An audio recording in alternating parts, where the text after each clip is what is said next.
Here in Queensland, catching up with the voice of Queensland harness racing, Chris Barsby. Firstly, welcome to Campbell's Comments. Thanks for joining me. Paul, pleasure. Do you like being called that, the voice? Because I must say, as soon as I hear your name, I just automatically know there's a Queensland race on. Well, it's something... Might get you hold that up a touch. Yeah, I think it's something that's growing just through media outlets because they hear me call, so it's just something that fits. So the voice of harness racing, it works, doesn't worry me. There was a little bit of a mix-up in the office up there before, and Craig Rail was actually calling a harness race in New Zealand. Yep. And you guys were moving up. What had happened is they'd had the radio on and not the Sky. Yep. And it was very confusing, and it was confusing to everyone in there because he used to be the voice of Queensland racing for a long time as well. Yeah, absolutely. He had, he got his start here in Queensland, so it was David Fowler, Craig Rail, and then myself, and then Craig made the move to Victoria, and then I moved up to number 2 and eventually into the number 1 chair. So, yeah, it's funny how the world works, but, yeah, work with Craig. And actually, my first call was at a meeting that Craig called at. I got my first start. I called my first race at Redcliffe. I think it was 1999. And it was a meeting that Craig was calling. I just jumped in and got the opportunity through Craig, so that was where I got my start calling. It is a hard gig to get into, so it's actually cool to know those sort of stats and how it all does work. Mate, we're here on a Friday afternoon meeting and we're talking off air. The positivity in Queensland racing is just amazing. I've had a half dozen interviews. I was just saying to you off air, everyone, the buy-in from people here in Queensland is just, it's such a positive, upbeat place to be, isn't it, at the minute? Yeah, absolutely. For a long time, Paul, we went through that period, though, where we just weren't sure where we sat. And that was probably largely because of the infrastructure problems we have here at Albion Park. But if you sort of take Albion Park out of the equation now, we've got that new home at Norwell that's been put out by the state government. So we know where we're headed, and all the work that's being done behind the scenes, it's really positive. I think we've got the best futurity system in Australia. We will touch on that, yeah. And the way we've been able to build our carnival, the Tab Constellations, in July, that's been enormous. We're introducing a lot of new races. The Rising Sun is a shining light on that. It's been really well received, and there's a lot more still to come. So there is a lot of things to be upbeat about here in Queensland, and I think that's only going to get stronger in time to come. It's interesting, I've done an interview with Shannon Price, and I actually had to tell her, because there's been so many announcements, and a person who's trained trotters, she didn't realise, like, this is going to be the first season you're going to have a Victorian Trotters Oaks and a Victorian Trotting Derby. Yeah. I think they're 50,000, 25,000 or 50,000 anyway. I'm not exactly sure on the stakes. You're not either. But I think it's 30. I think it's in the middle. In the middle, so, well, yeah. Okay. But Shannon wasn't aware of that, and that's not a blight on Shannon. It's actually because there's been so many positive announcements, they sort of get lost. Yep, absolutely. And I still think on the larger scale, a lot of people outside of this state don't realise how well we're going. I don't know why that is. Are we not selling the message strong enough here in Queensland? Maybe, maybe not. But there's a lot of people, and I talk to a lot of people outside of Queensland, and you say, oh, we've got this race and it's worth this much money. Why don't you send a mare up here and you can breed up here? You can get eligible for the futurity system that we've got. And once you tell them what they're worth, the bonuses, they're like, really? And, so we're very much a well-kept secret. But I think we've got to expand on that and really start pushing the message on how well we're going up here. It's interesting how it works too, isn't it? Because 2 years ago, we say about the Winter Carnival and how great it is. You had all these Kiwis come out, and it was huge. And then for some reason last year they didn't come, whether it was a make-up of the horses, what was going on in their own country as well, because they had the race that came onto the scene as well. And I won't say it dropped off, but it's like you said, all of a sudden people are sort of, oh, that Queensland Carnival, oh, we didn't think about that as much. Then you get Tubbses and Sugars come up here, and they have a breakout year. They get Group 1 wins with good horses. Yep. All of a sudden, because people haven't thought about it, you look at it and you think, oh, there's not the Travellers. Then all of a sudden you look at the results and it's like, hey, this is a race that people want on their radar and people want to come to. Yeah, it's funny you touch on the carnival, the constellations, because 2 years ago, you're right, we had all the Kiwis here and they dominated. We had Ray Green, we had Crandall Getty, I think the All-Stars were here as well, and then last year there wasn't a great deal of Kiwi influence. So maybe they changed their calendar season, they changed a few races and kept them on their home soil, but in saying that, when the Kiwis were here, we didn't have the Victorians.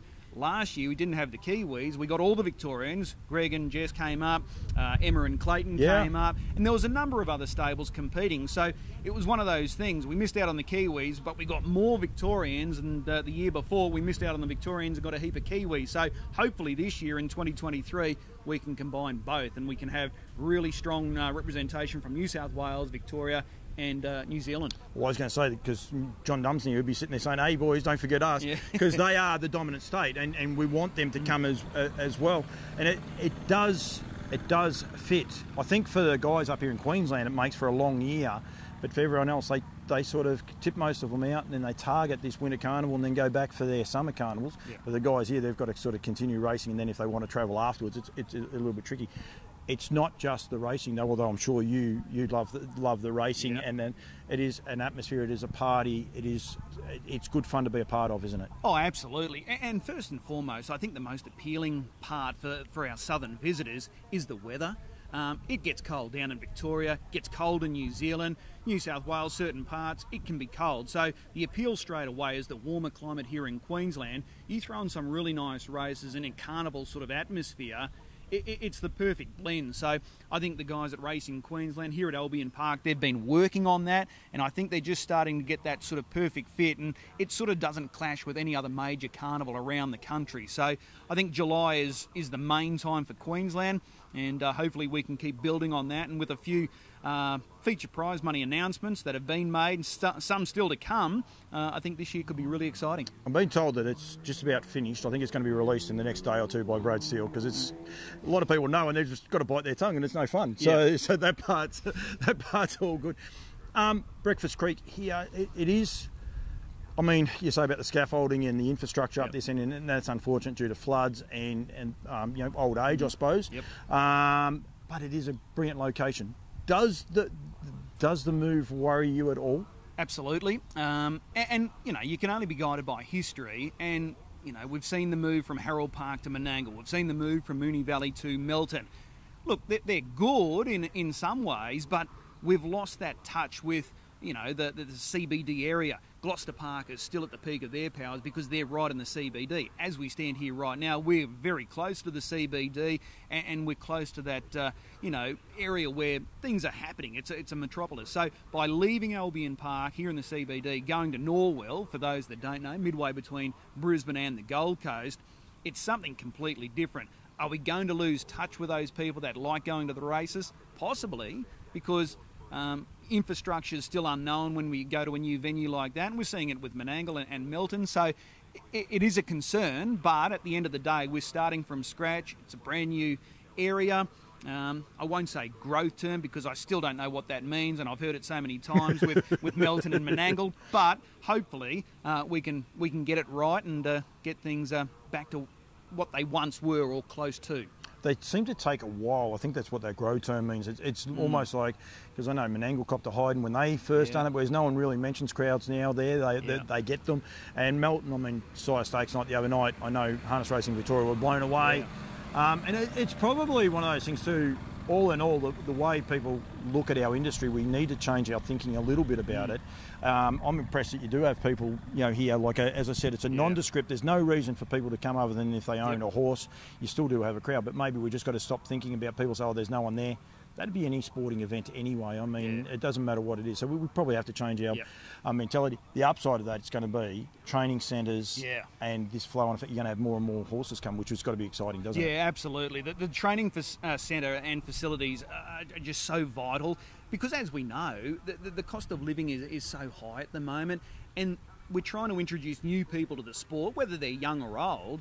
And if you're getting them into horse racing, they need some space for these horses. So the cost of buying property, the cost of maintaining these properties, higher and higher all the time. So having these training facilities afforded to the industry where they're on course, they can still have their lifestyle, they can come and do their horses, care for them, and then go and do whatever they like. I think that's a huge thing for Queensland harness racing. It'll be really fascinating to see how many people make the move once it's built. But not only that, from my point of view, I'll be interested to see if there's any locals that sell their properties and move and take up, residency with a stabling block or whatever they're going to build down there. So I think it's going to be really interesting in so many ways. The other big thing with Norwell, and it's yet to be determined, what size track do we put in? Is it going to be a mile? Is it going to be 1,400? Will it be 1,200? They're talking about shoots. Do we stick with 1,000 metres? What about a Vincennes? I'd love a track like Vincennes. That's got, I think, what have they got? A 1,000 metre. I think they've got a 1,400, and then they've got another one even bigger. It'd be just sensational. Well, it'd be great to call on. Yeah, well, it'll be very interesting, and I've been doing a few radio spots up here. I always ask the locals whether they're big, small or in the middle, what size track they want. I think the bulk is sort of leaning towards the 1,000 metres, but you know, that comes with a few twists. Some are saying, let's just go back to a 1,000-metre track, make it nice and big, wide, 10 off the front row, so you're eradicating second row draws. So largely you're getting rid of false starts as well, because the bulk of false starts is something gallops off the front, wipes out the second row. So that'll speed up things. So maybe that's a twist. But then there's a school of thought, 1,200 metres. Everyone thinks Addington's the perfect track in the Southern Hemisphere, but then you can't have mile starts. So do you look at putting a chute on it? So it's been fascinating hearing how people are thinking and throwing up suggestions. So it's going to be a tough call for RQ. I'll throw one into there too. Probably the strongest state for group horses at the minute is New South Wales. Yeah. And they have this 1,400 metre track where they just carve out 150s for fun. Yeah. And then they go away and they're so much stronger. You know, like you only have to look at them in the last couple of years, what they've been able to do.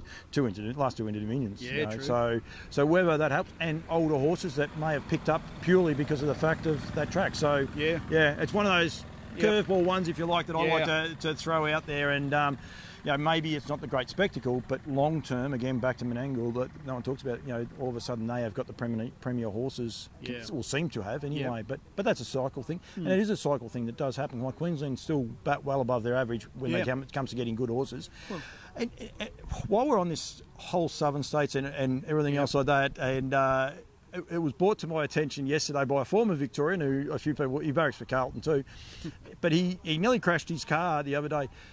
There's a certain horse up here at the minute that a few people may have forgotten about. He goes okay. Grant Dixon trains. Yeah, he goes okay. Yeah, there's a lot of talk. Catch a Wave and Captain Ravishing and I talk about these New South Wales horses as probably been the best. And we just seem to forget about him. He's just a quiet achiever, isn't he? Yeah, absolutely. And that's Grant Dixon to a T. He lets the horse do the talking. He's not one that likes to go out and brag about what he's got, but he's got a genuine V8 parked in his garage at home in Leap to Fame. So. You know, Blacks Are Fake stands as the best horse that Queensland's ever produced, without doubt. 4-time Inter-Dominion champion, retired as the richest earning standardbred in the Southern Hemisphere. But this guy, and you don't want to put too much of a boom on him, but gee, looks the par, doesn't he? He's got speed, he's got strength, and he's just got the all-round game. He's still he's now an entire, so ultimately, once he finishes on the track, he's got a great stud career in front of him. So there's a lot to look forward to. We're going to see him during the carnival. The Rising Sun's going to be an obvious target for him. They're bypassing the Chariots, and then obviously the Eureka down at Menangle. So yeah, he's an absolute cracker. You listen to people, and Adam Hamilton came up, I think it was for last year for your Winter Carnival, and he said, I've just seen the best 3-year-old. Parochial Victorian. I'd seen Catch a Wave about a week earlier. And I was laughing. I'm like, Adam, you are kidding. You got no chance. Myself and Cam Bray went to Tamworth, of all places. Cam goes, we'll get to Tamworth. They're racing on a Thursday. We'll go into the nutrient things. And Leap to Fame's there. Yeah. Getting to sit there at Tamworth where you're on the track over the top of it and watch him go around that track in 154 and just see him and just see the relationship both Grant and he have got. Yeah. That's still one of my highlights. Like, I was there Derby night. There's no worries there. Saw what he'd done to his quality field. But that day at Tamworth was just something special to watch. He's a very, very special horse, isn't he? No doubt. And when you look back at that result from Tamworth, 1, 2, 3, all Queenslanders, Teddy Disco's no slouch. He's a really good horse in his own right. Tim's a trooper. He's a Group 1 winner in his own right as well. So we've got some depth in that 4-year-old ranks. But when you just go back and reflect on his 3 Derby wins last year, he beat him with speed in New South Wales. He beat him with brute strength here in Queensland. Bad draw, 3 wide to the breeze, unbelievable time. And then what he delivered there in Victoria winning the Derby, it was a combination of everything, really. It was speed, strength, and just sheer brutality. So he looks the real deal. Can't wait to see him come back as a 4-year-old. And you go back to Victoria, the one thing he had, travel issues getting there. Yeah. He was late getting there, had a brutal run in the heat. Yep. Grant was able to pick him up. Like, that's the one strength he does have. Grant knows what he's got and knows how to deliver when it's the big stage. Yep, and that's the key thing too with Grant Dixon. He's a wonderful horseman, trainer, driver, and you talk to everyone within the industry, no one ever says a bad word about Grant Dixon, so he's universally liked. They all know he is an A1 operator, and he's going to give this horse every opportunity to take it from, age group racing to the elite Grand Circuit racing, and you wouldn't want to have that horse with any other trainer but Grant Dixon. No, I totally agree. I will let you go. They can't be far off. They're in the program. We've still got time. Don't worry about that. Myself and Dan Malecki, we talk forever. All good. I have to hunt him up there sometimes when they go. I don't like nicknames. I'll be honest. I'm a person that doesn't like nicknames, especially when doing interviews and that. But I'm not going to call them nicknames. The names you give to some of the drivers up here, I love Leader Peter. Because to be honest, if I forget his name, I go Leader Peter McMullen. It just comes. I interviewed the kid just before, Angus. Where do they come from? Like, does someone help you, or do you? Yeah, absolutely. I can't take credit for any of them, but I'm happy to run with them and use them. Leader Peter came from Lane Dwyer, which is Graham Dwyer's son. So he's a young guy, and I think he'll make his debut as a driver early in the new year, probably around March or April, I think it is. So he's the one that coined the term Leader Peter. And the kid, I think that was Racing Queensland that came up with the term for Angus Garrard. So youngest driver to drive 500 wins, Angus Garrard. So it's a fitting term that he's got that nickname and he's got the skills that he does. He's a humble kid, because I interviewed him just there before. No airs and graces about him.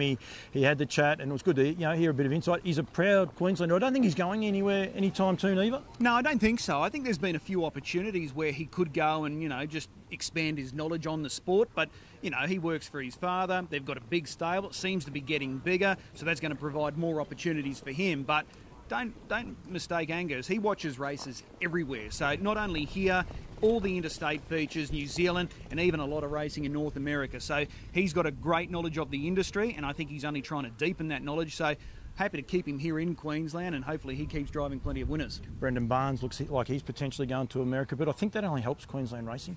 That opportunity that a Queenslander can go across there and potentially make his name on the stage. But again, back to what you and I are saying, more people know what's going on in Queensland. We want the Americans, we want everyone to know what's going on, and building from there. Just on our drivers too, Paul, I think this year, or the season just complete 2022, I think we had the most as far as driving centuries were concerned. I think we ended up with 11 that achieved it here in Queensland, 12 if you add Grant Dixon with his victories in New South Wales and Victoria. So that's a record for Queensland, that we've had 12 drivers drive in excess of 100 winners in a single season. And so what you're saying there is you're making an excuse, not being smart, to give Grant Dixon 100, which is like normally he'd be a shoo-in for your 100 when you're saying that. That is incredible. Yeah, well, given that he's been so dominant on the national trainers and drivers front for the last 20 years, it's somewhat surprising that he didn't reach 100 wins here in Queensland, but when you add those victories from Tamworth, Menangle and Victoria, he gets over the 100. But that's a big effort for Queensland to have 12 individual drivers with 100 wins or more in a season. And we had the national